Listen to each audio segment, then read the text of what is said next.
When conducting presentation workshops for managers, I often hear the question, is there a proven formula to give a speech or a presentation? Today I'll share one that impresses me greatly. It's a 6-step structure for a speech developed by Simon Lancaster. Simon Lancaster is a world-renowned speechwriter, crafting speeches for politicians and businessmen. He gained fame for his fantastic speech in 2016 at TEDx Verona. I encourage you to watch it. Simply search Simon Lancaster TEDx Verona Speak Like a Leader on YouTube. In his 18-minute speech, he passionately explained the importance of effective speaking and even gave an improvised speech on a topic suggested by the audience. This speech was, of course, constructed according to his 6-step structure. What is this structure about? I will present it to you in a moment. I'll just add that Lancaster is the author of 2 communications books. The first one is titled Winning Minds, and the second is Connect.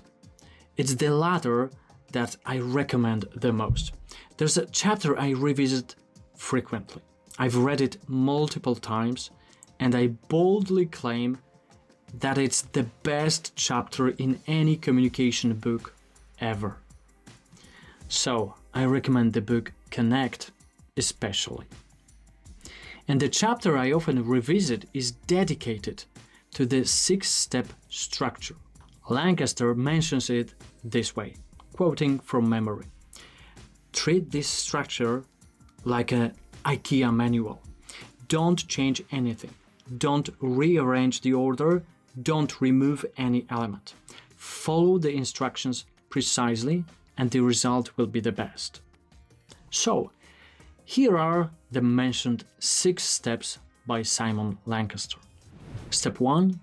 3 breathless sentences or phrases. Lancaster suggests starting by outlining the current situation using ultra-short sentences or phrases, spoken in one breath.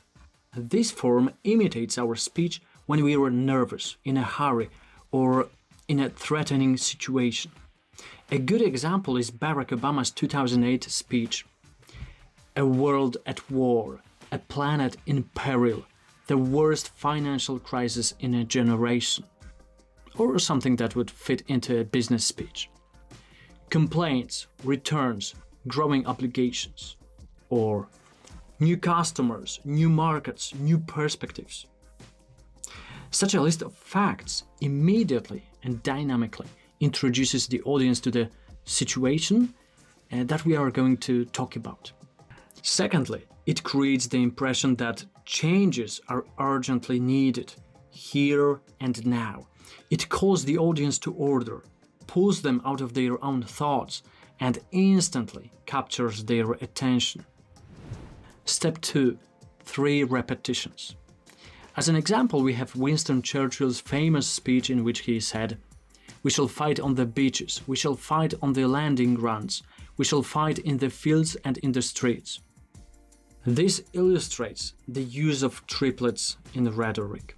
Repetition, especially when in triplets, strengthens the rhetoric of the speech. For example, is it good that we have 6 vacancies? Is it good that we don't have funding? Is it good that we still don't have developed action strategy? Or, we have dozens of overdue invoices. We have dozens of unprocessed orders. We have dozens of problems. Step 3. 3 balanced sentences. This is about using balanced sentences that are easy to remember.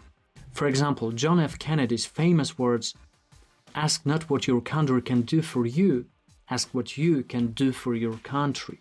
These symmetrical statements suggest thoughtful and organized thinking. For a stronger impact, Lancaster recommends presenting a series of 3 such sentences, one after another. For example, when others cut costs, we invest. When others stand still, we introduce innovations. When others take on debt, we increase our own capital. Step 4. Metaphor. Metaphors are probably the most powerful element of communication. As Lancaster mentions in his TEDx speech, people use metaphors on average once every 16 words. Metaphors serve as shortcuts in thinking, creating concrete and easily memorable images in the minds of the audience. Sometimes carefully crafted metaphors attempt to alter reality, and occasionally for the worse. Examples include the Calais jungle, the Arab Spring, and the financial storm. These are the examples that Lancaster evokes during his speech. Therefore, find a suitable metaphor that captures the theme of your presentation. It's not an easy task. It requires creativity. And yes, it is undeniably one of the most effective forms of expression. An example? Here it is. If we don't make a new security policy, we're heading straight for a wall crash. Step 5. Exaggeration. When we speak with passion, we often exaggerate. Lancaster gives this example. Eating another slice of margarita, we might say, "I love this pizza." We know it's an exaggeration, but thanks to such hyperbole, we feel stronger emotions. Exaggeration is a technique that works well in speeches. The key here is for it to be vivid and highly exaggerated. Otherwise, the audience might not interpret our statement as a hyperbole. For instance, if we say, "They called us 20 times today," the audience might not grasp the metaphor. However, if we say, "They called us 1,000,000 times today," the exaggeration becomes obvious. So, if you're going to exaggerate, go all out. This way you'll achieve a humorous effect more easily. In our speech, it could sound like this. "We are 1,000,000 times better than our competition." Or, "We are world champions in a customer service." Step 6. Rhyme. Lancaster recommends ending your speech with a rhyme, putting a main point or a call to action into a rhyming form. This way, people will be more inclined to remember the main message. We all know that rhymes are easy to remember. "An apple a day keeps a doctor away," "When the cat's away, the mice will play," or "speculate to accumulate," etc. These 6 steps can be applied to various topics. Lancaster even improvised a speech on Donald Trump. It was during the 2016 presidential campaign, so it made a big laugh for the audience. If you face the challenge of delivering short speeches, this construction, this pattern I've talked about, can be very suitable. Can this pattern be used for any topic? Let's see. Let's assume that I want to lead a campaign advocating for the limitation of social media usage. I would like to persuade the audience with an engaging speech for my idea. How might such a speech sound? I'll try to write it using the Lancaster's framework. Okay?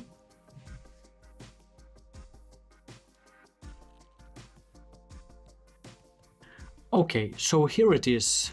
My speech prepared quickly based on Lancaster's structure. We get lost in scrolling. We sink into apathy. We fall into addiction.